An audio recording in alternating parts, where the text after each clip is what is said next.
Hello, my name is Kaitlyn Springer, and I am the UTC Occupational Therapy Doctoral Capstone Intern at Blue Monarch, and this is session 4, the last session of the Sensory and Emotional Regulation training.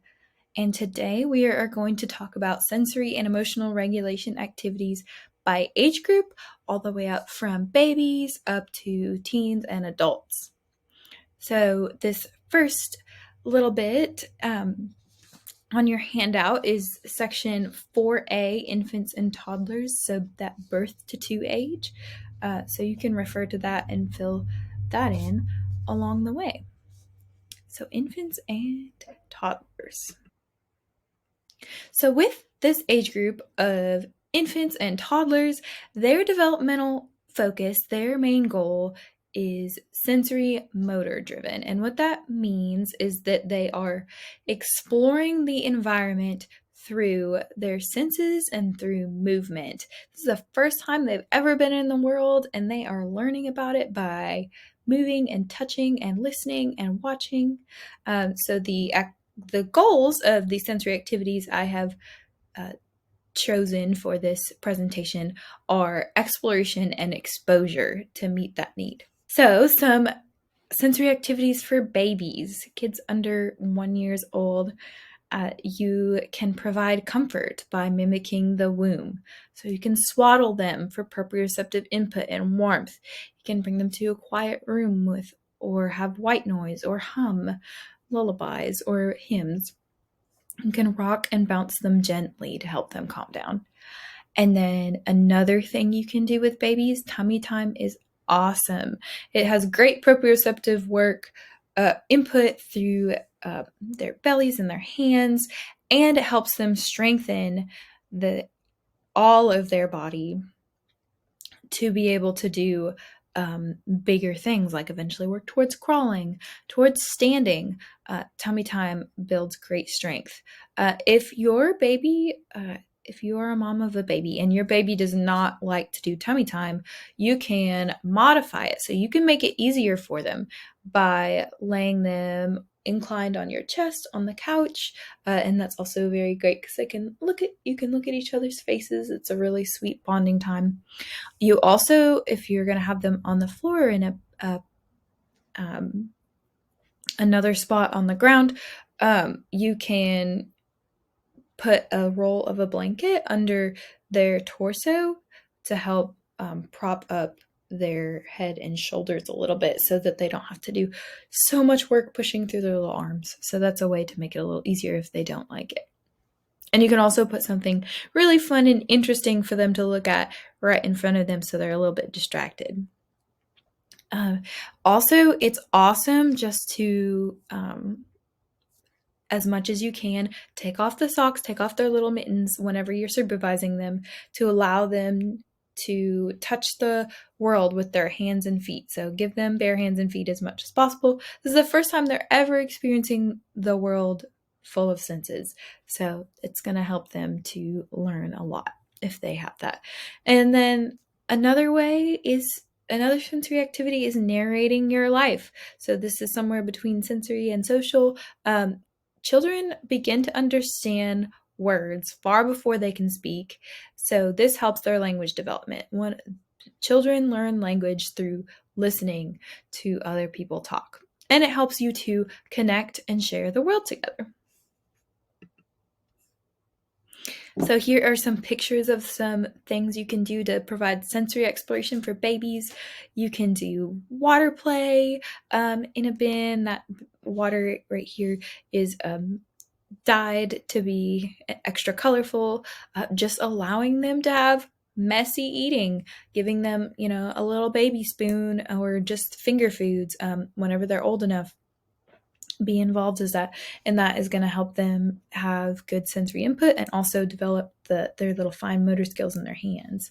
And then just using household items. It doesn't have to be a special thing like dyeing a tub full of water blue. You can just get out some leaves, things that aren't too small that they couldn't be choking hazards, but just some things throughout your house, like again, things from nature, things like a wooden spoon, things for them to explore different textures, different colors. Baby books that are black and white are also great for the really little ones. So here's some sensory activities for babies. For our toddlers, once they start walking around a little bit more, kind of that 1 to 2 age, playground time is awesome for all ages of kids and even adults. There's so much opportunity for proprioceptive and vestibular input, and there's so many sights and sound and textures. The outdoors is just very therapeutic. It's full of senses. It's awesome. Get on the playground as much as possible. You can also do simple songs and dances with your toddler. It'll help them, if they're following along with the dance, it's going to help them strengthen their coordination, and they're going to get lots of proprioceptive input.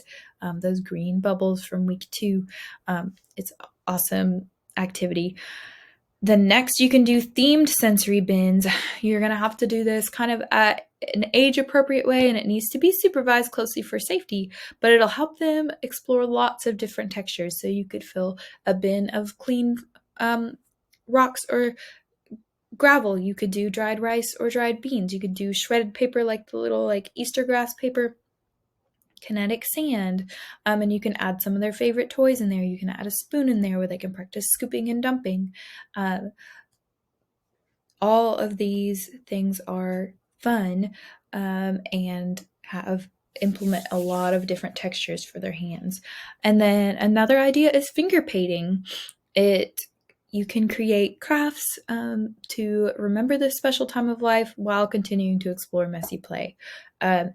In the sensory and emotional regulation binder, there are printouts of even more ideas, and there it specifically is a recipe for edible or finger paint that is safe to eat, in case your little one does lick their hands or somehow gets the paint in their mouth.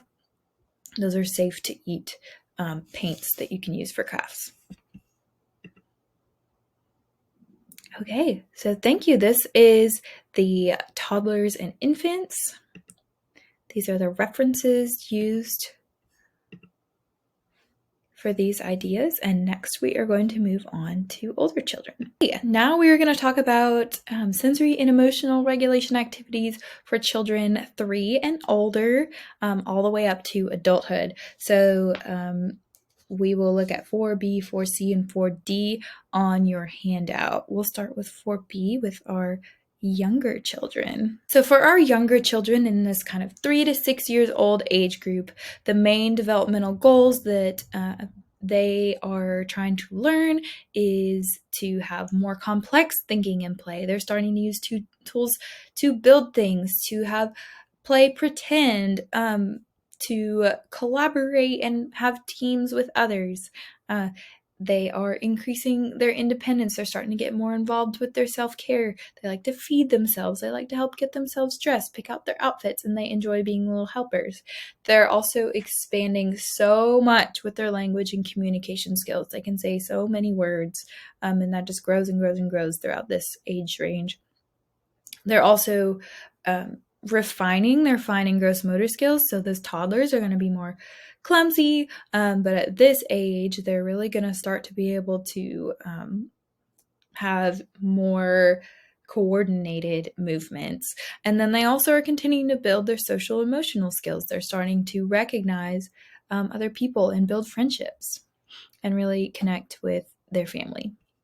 For young children, some different sensory activities you could do with them could be sensory bins. You could probably have smaller pieces and do more themes at this age group. Still might need to supervise with those little 3 to 4 year olds, but again, you can do colored rice, you can do beans, you can bury in lots of different things, treasures to sift through and find. It can be very entertaining and very calming for these children. Also, crafts are awesome. Try to build in lots of different textures and colors. See, there's bubble paint in this example. There are feathers and beads and lots of different textures in those hot air balloons. Also, cooking and science activities with lots of varied textures and scents and colors are also great. So we have Play-Doh, making different Play-Doh creations. You can make your own Play-Doh. In the middle, they are cooking food together, cooking a meal together. Again, age appropriate based on safety, but they can help you with some of the cold things that can help you wash the vegetables or, you know, other things.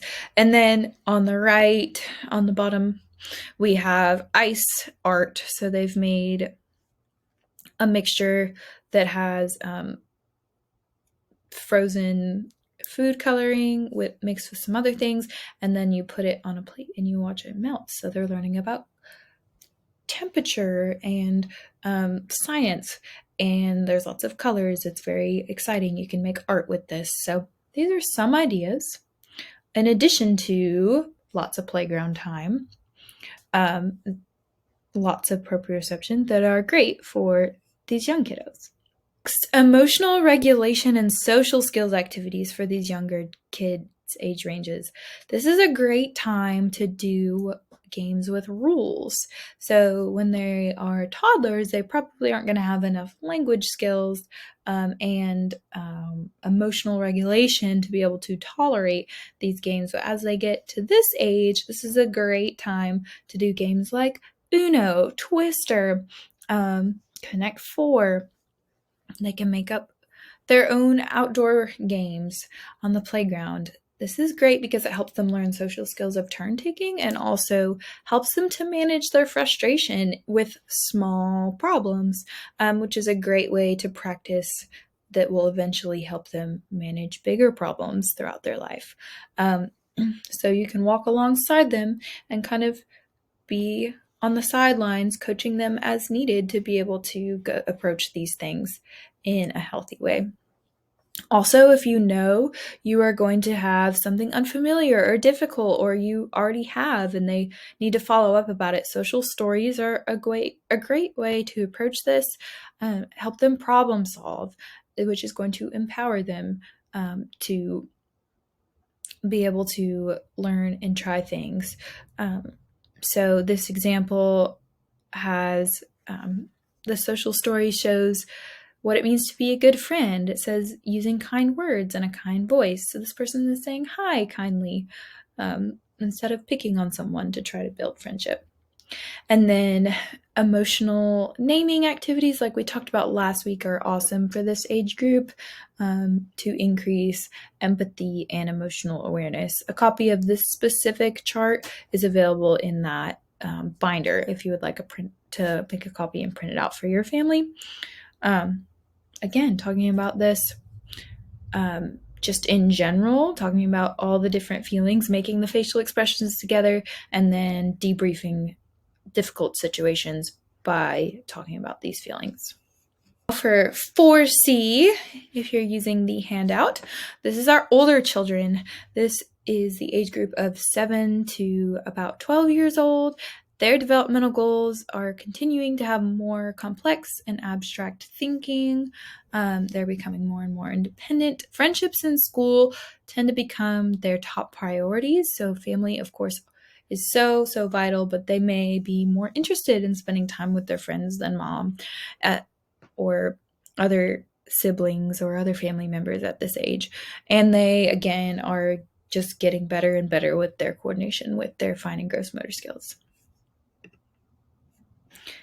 So for these older children, 7 to 12, sensory and emotional regulation activities, you can use any of the younger ones. Of course, crafts, science, playground time, all awesome. These are some ideas of things that they might specifically be ready for the challenge of. So collaborative projects help them work towards longer term goals with their friends. Maybe they want to build a bigger Lego set together. Maybe they want to learn how to cook something together or put on a talent show for the house. All those things can be fun things where they're working together, building those social skills. And of course, it's awesome if they're interacting with different materials that enliven their senses. Like this one down here, they have a tower with marshmallows and popsicle sticks or toothpicks. So simple materials, but helps them get their senses involved. Great if you have even more textures. And then another one that they may be interested in is sports. This could be competitive sports. This could be just having a sport, kicking a ball around, tossing a ball out in the field at Blue Monarch. This could look a lot of different ways, but there's great proprioceptive input in sports, and it helps them build social skills as they interact on a team and they come up against opponents, and they have to be kind still, but still have to work towards a common goal. So helps them work through a lot of those things. Another idea, this is the portable calm box and kit. More ideas from that are in last week we had a sensory soothing kit. So same thing, at this age they may be able to more benefit by carrying one around themselves, possibly, especially if they're like tweens, 11, 12. They may know, oh, I'm feeling off, I'm feeling yellow, if you use the zones of regulation to talk with them. Feeling yellow, I think I need to use my sensory box. Or I'm feeling blue, I need to pick me up, I need to fidget with something to help me wake up a bit. So a calm box, this particular one has headphones to block out noise when you're overwhelmed. It has a balloon which you can blow up, has great proprioceptive input to your jaw. It's got some different fidgets with different textures. It's got Legos. I think it has some Play-Doh. So whatever your kid is interested in, and also has a variety of both calm and uplifting things, can be awesome. And they can carry it around maybe in their backpack, or they can have them on their shelf at home. Next, with teens all the way up to adults, so kids 13 and older and us, the developmental goals in this age range is to develop and eventually establish independence. There's increased self-awareness and reflection. You develop unique and individualized life goals, and at this age you are trying to your goal is to be able to implement your own regulation skills and seek out support as necessary. So we're, again, it's never good to live in isolation. However, we need to know, what are the problems I can solve on my own? What are the things I need to go to others for immediately? And what are things that I maybe need to ask people about after the fact and follow up on? So all of those things are kind of within the goals of this age group. For teens and adults, some great sensory and emotional regulation activities. Any of the previous that I've mentioned, plus you can do a customized sensory diet. Great for the kids all younger than this as well. But this is something that you can practice on your own, is why I put it in this age. Like, you can build your own sensory diet and walk it out, and even carry it out for your family. So encouraging your family to have lots of good sensory experiences. Refer to session 2 if you need a reminder about sensory diets, what they are, and how to build one. Then fitness and exercise are awesome. Great stress relievers, great for our physical health, but great for our mental health. Just awesome, especially if we get to do it with others, if we spend time in nature. So much opportunities there, and it has great proprioceptive input for our joints, which is very regulating. Prioritizing sleep is so important for our mental and our physical health. And as we get older and have lots of goals and lots of friends, we get pulled lots of directions, but it is so important to maintain good sleep habits. Then at this age, we can reflect and journal to help us process our emotions and situations. We can lean on supportive community to encourage and problem solve with us for those bigger problems. And we can practice healthy hobbies that can be creative, they can be outdoors, we can be serving others. All of these things will help our sensory and emotional regulation. Thank you so much. So if you are following along with the handout, go ahead either for homework or now as an activity, complete the sensory and emotional regulation activities by age group planning activity. So there is a spot for the name of yourself and all of your children, and also include their age group. Put a sensory and emotional regulation activity of interest, one or more for each person, and then think of supplies and the location you can do this in. So this is a practical way to implement some of these sensory activity ideas, the ones you liked, the ones you think your children will like. So go ahead and complete that, talk about it, and then see if that makes a difference in your regulation and connection as a family. Thank you so much for listening throughout this series. This is the last one. I hope you learned some great things and feel empowered as a mom to help you and your family to lead more connected and regulated and great lives together as a family. These are the references I used to help me build this presentation. And thank you so much. Bye.